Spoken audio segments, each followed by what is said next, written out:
Terpaksa mengandung benih CEO. Bab 065. Kak Ika emang paling ngerti, deh. Sahut Hafsah sembari menggandeng lengan kakak sepupunya tersebut. Ya, namanya Hafsah Nafisah. Gadis berparas paling cantik di antara para sepupunya yang lain. Ia merupakan anak dari adik bungsu abinya Aisyah. Sejak ayahnya meninggal 8 tahun lalu, Hafsah dibawa pergi oleh sang ibu dan menetap di kota Bandung atas ajakan kakak laki-laki ibunya. Sejak saat itu, Hafsah jadi jarang pulang kampung dan benar-benar tak pernah muncul lagi dalam kurun waktu 5 tahun belakangan. Dari kabar yang Aisyah dapat dari Khadijah, ibu Hafsah juga sudah berpulang 2 tahun lalu. Wanita tua itu terinfeksi COVID-19 dan tak mampu melawan virus tersebut akibat adanya penyakit kronis yang ia derita. Jadilah sekarang Hafsah yatim piatu dan tetap menumpang tinggal di rumah kakak laki-laki sang ibu hingga sekarang. Umi Jum, Abi Usman. Pekik Hafsah girang.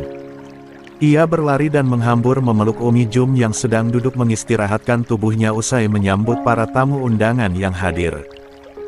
"Hafsah, kok kamu bisa ada di sini?" tanya Umi Jumarni tak kalah girang. Ditangkupnya wajah Hafsah lalu menciumi kedua pipi gadis itu. "Masya Allah, tambah cantik saja kamu, nak." "Umi juga tambah cantik. Makin awet muda," balas Hafsah. Ia lalu berpindah mencium punggung tangan Abi Usman kemudian memeluk sang paman penuh haru. "Apa kabarmu, Hafsah?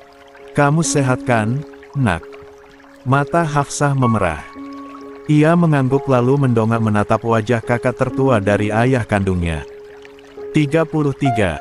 Itu. "Alhamdulillah, Hafsah sehat, Bi." "Abi gimana?" tanyanya parau.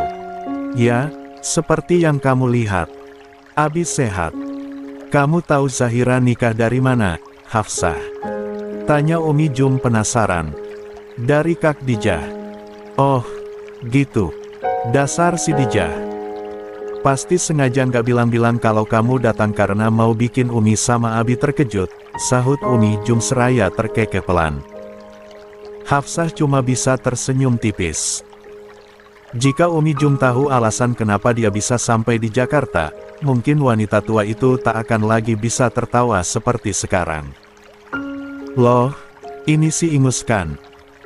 Mendengar panggilan yang sudah sangat lama tak pernah Hafsah dengar, gadis itu sontak menoleh. Tiba-tiba, Hafsah mematung sesaat. Ya, paras lelaki itu masih sama. Andi Cakrawala, cinta monyet Hafsah semasa kecil kini hadir di depan mata. "Bang Cakra." Ia tersenyum lebar setelah puas memanggil nama itu. "Kamu beneran si Ingus? Kok sekarang jadi cantik?" Ucapan Cakra sontak membuat Hafsah mendelik. Ra, ajak suamimu istirahat, Ge. Pasti kalian lelah." Titah Chandra kepada sang adik. Waktu sudah menunjukkan pukul 9 malam. Di rumah Zahira sudah mulai sepi setelah satu persatu tetangga yang membantu mulai pulang ke rumah masing-masing. Ini hari yang melelahkan namun sangat membahagiakan untuk semua orang. Puang Arsyad bahkan tak henti-hentinya tertawa lebar kala menyanjung akhlak dari menantu barunya. "Cepatlah, Ra. Ajak Atar ke kamar. Kasihan tuh, suamimu. Kayaknya mau minta dinina boboin sama kamu." Seloro Puang Arsyad yang sontak membuat Atar dan Zahira jadi salah tingkah. Pasangan pengantin baru itu saling tatap lalu kompak membuang pandangan ke arah lain.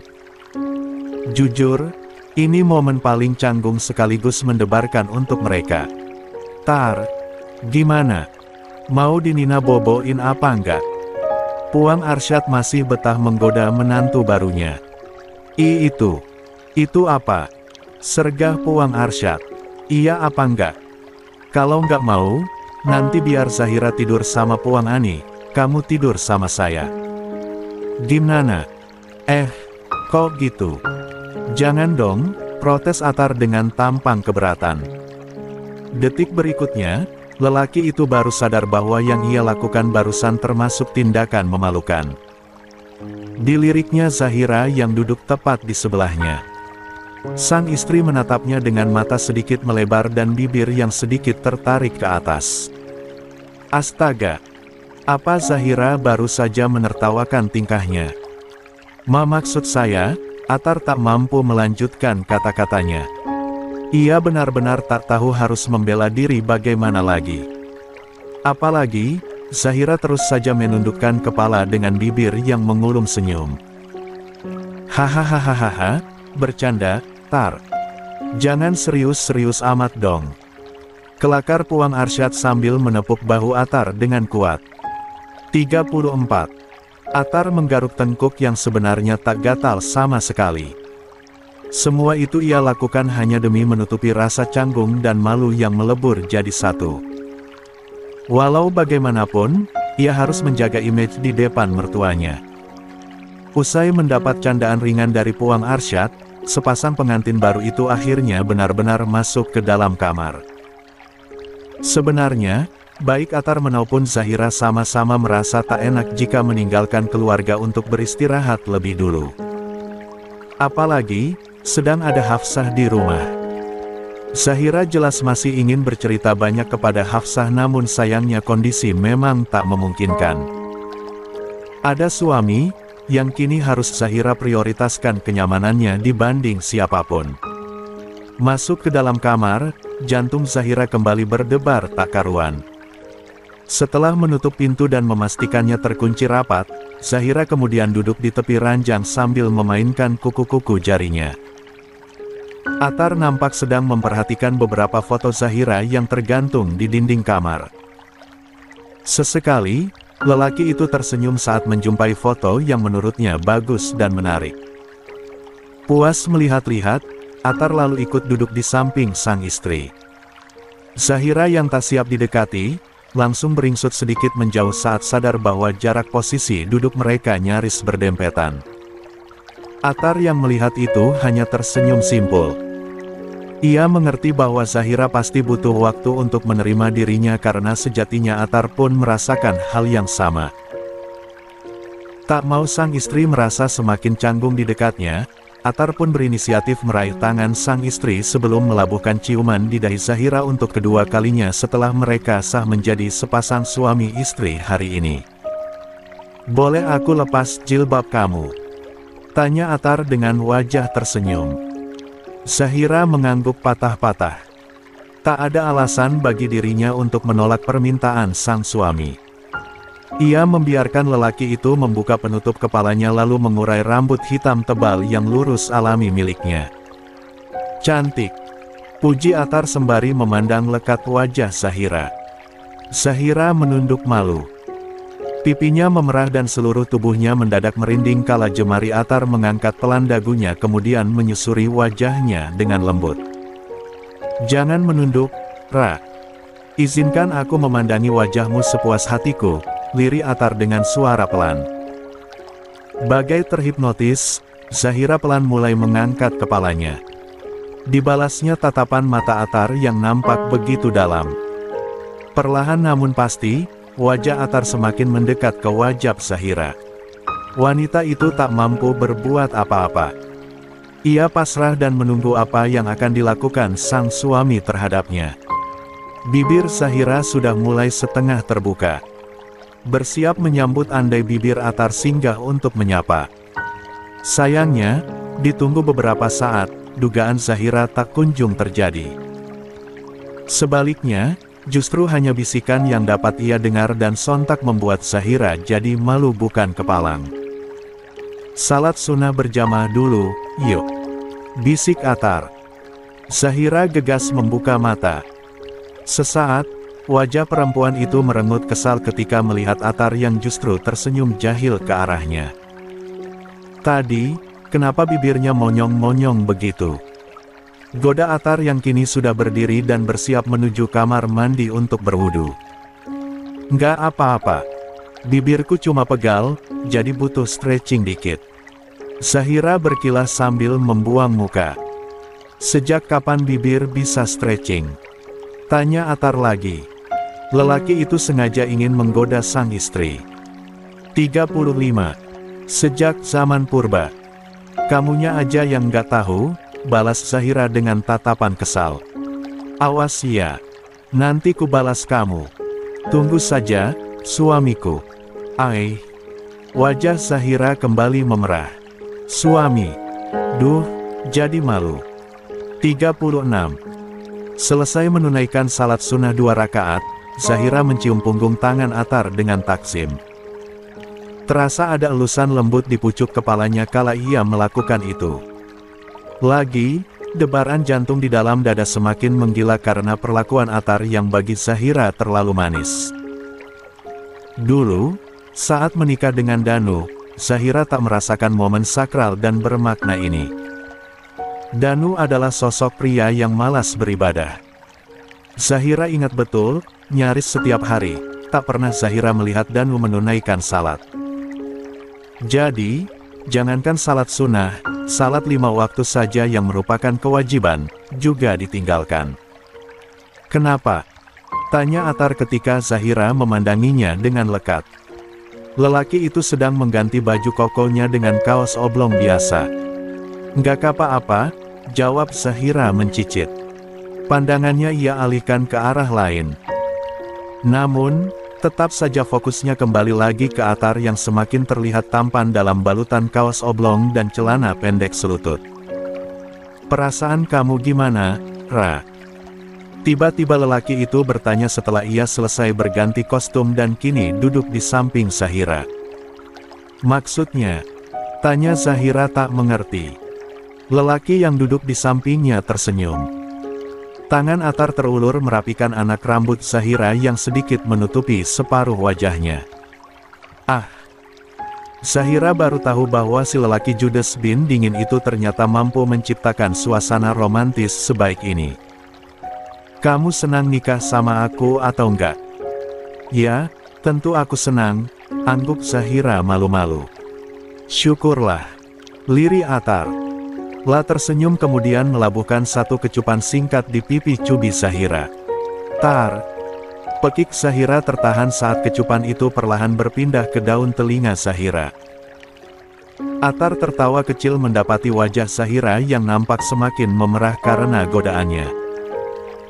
Ditambah lagi, sepasang mata sang istri yang membulat karena masih syok akan serangannya yang tiba-tiba sungguh menambah kesan imut pada wajah istrinya itu.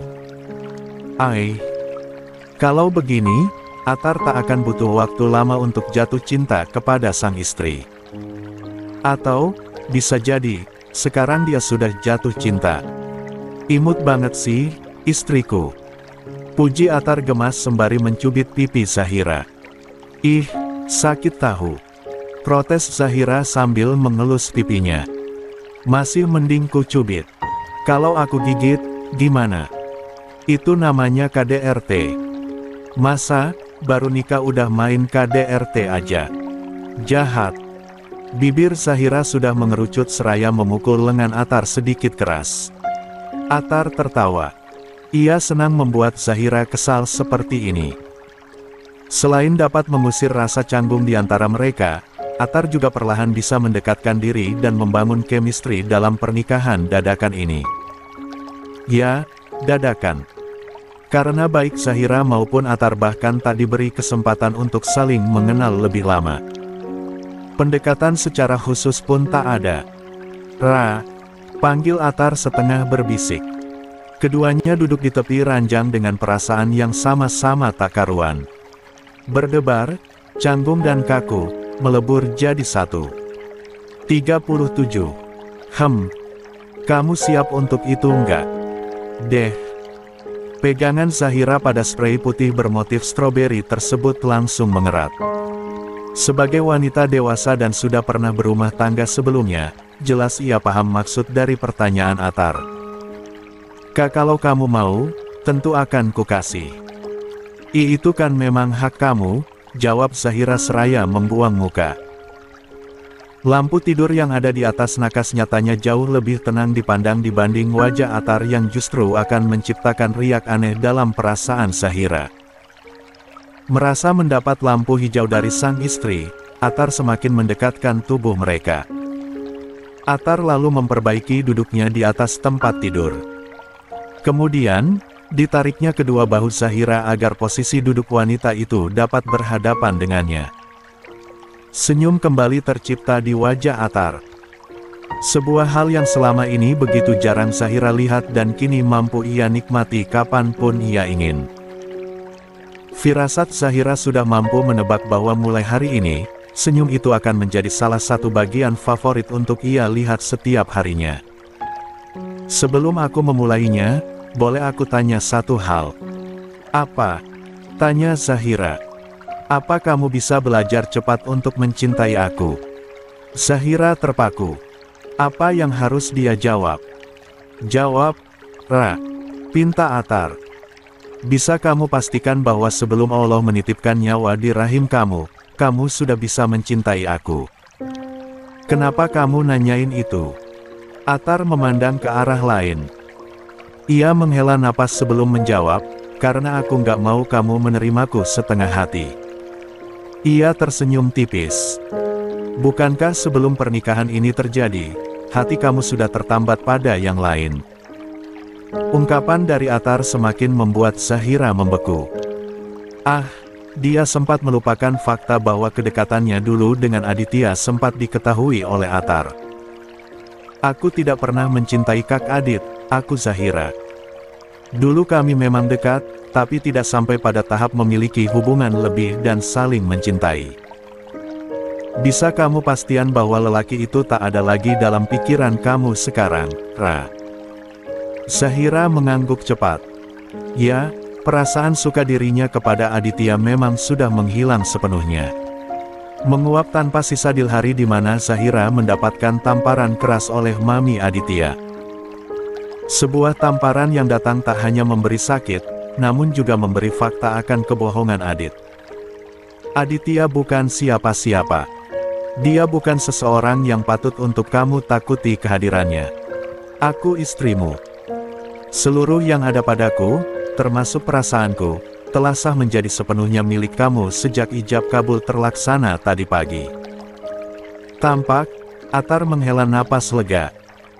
Jujur, ia takut andai wanita yang kini telah sah menjadi miliknya itu masih menyimpan rasa kepada Aditya. Biar bagaimanapun, Atar tak bodoh dalam mengartikan tatapan Aditya kepada Zahira dulu.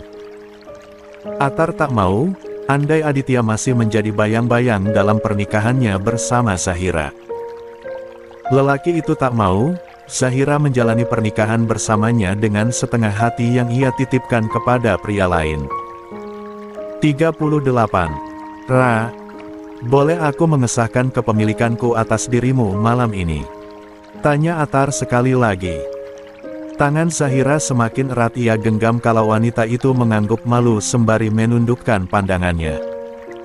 Bismillahirrahmanirrahim. Atar mulai membaca doa sebelum melakukan hubungan suami istri.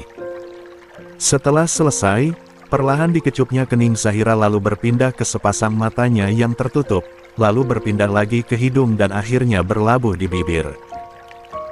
Boleh?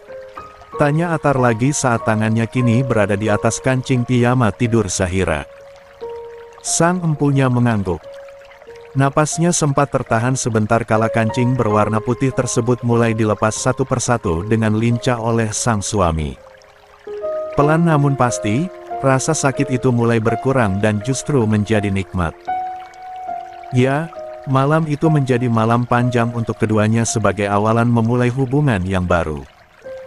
Ai, bangun yuk. Panggilan hangat disertai elusan lembut di kepalanya membuat Zahira perlahan membuka mata. Zahira meringis. Badannya terasa remuk dan begitu lelah. Tak menyangka bahwa tenaga Atar ternyata sebugar itu. Namun, melihat samar-samar wajah tersenyum yang nampak begitu tampan di depan matanya, membuat Zahira langsung segar kembali. Bangun yuk, Ai. Udah mau masuk waktu subuh. Mandi dulu, deh. Abis itu, kita jamaah bareng. Tita Atar dengan suaranya yang terdengar lembut. Zahira masih enggan beranjak. Namun, pandangannya begitu betah menatap Atar berlama-lama. Wajah teduh lelaki berbaju koko putih dengan peci hitam yang menghias kepalanya itu nampak sangat indah ditatap. Tutur katanya yang halus membuat Zahira lupa bahwa dulu lelaki yang sama, pernah berbicara dengan nada suara yang agak kasar padanya. Ai. Suara Zahira Paraukala mengulang panggilan asing yang disematkan Atar untuknya. Kenapa? Ada yang salah? Tanya Atar dengan kedua alis yang terangkat. Kamu manggil aku dengan sebutan Ai. Zahira balik bertanya. Mulai paham maksud sang istri, Atar tersenyum kecil kemudian menarik selimut yang dikenakan Zahira agak ke atas agar bukit kembar sang istri tidak terlalu menantang iman. Walau bagaimanapun, ia sudah melakukan mandi besar dan terasa sayang jika harus mengulang lagi dan malah ketinggalan waktu subuh. Atar paling tak suka menunda-nunda waktu salat. Ia lebih memilih menahan diri untuk tak menerkam sang istri daripada harus kehilangan waktu berharga yang 15 menit lagi akan tiba. Iya. Ai untuk Ayang, jawabnya santai. Kamu kan sekarang sudah jadi istriku. Masa, masih harus manggil pakai nama? Walau hukumnya nggak dosa, tapi akan lebih berpahala jika aku memanggil kamu dengan sebutan khusus. Pakai panggilan sayang. Terang Atar dengan telunjuk yang mencolek hidung sang istri yang masih betah berbaring menyamping menghadap ke arahnya. Berarti, aku juga boleh ganti nama panggilan untuk kamu? Tanya Zahira antusias. 40. Boleh. Silahkan. Habibi. Ucap Zabira seraya tersenyum lebar. Nama panggilan itu sudah lama ia simpan di dalam kepala dan berharap suatu saat nanti bisa ia sematkan untuk sosok suaminya di masa depan. Habibi artinya kekasih. Zahira berharap, dengan memanggil sang suami dengan sebutan itu setiap hari, hal tersebut juga bisa menjadi doa agar sang suami tetap menjadi milik dirinya secara utuh sampai kapanpun. Habibi. Boleh. Angguk Atar setuju. Ya udah. Bisa tolong bantu aku bangun, Bi? Tanya Zahira manja. Kedua lengannya terulur ke arah Atar. Atar menghela napas. Ia pun berdiri dari posisi jongkoknya lalu meraih tangan sang istri. Manja banget, sih. Tutur Atar. Biarin. Kan tempat manjanya udah ada. Rugi dong kalau nggak dimanfaatin. Jawab Zahira.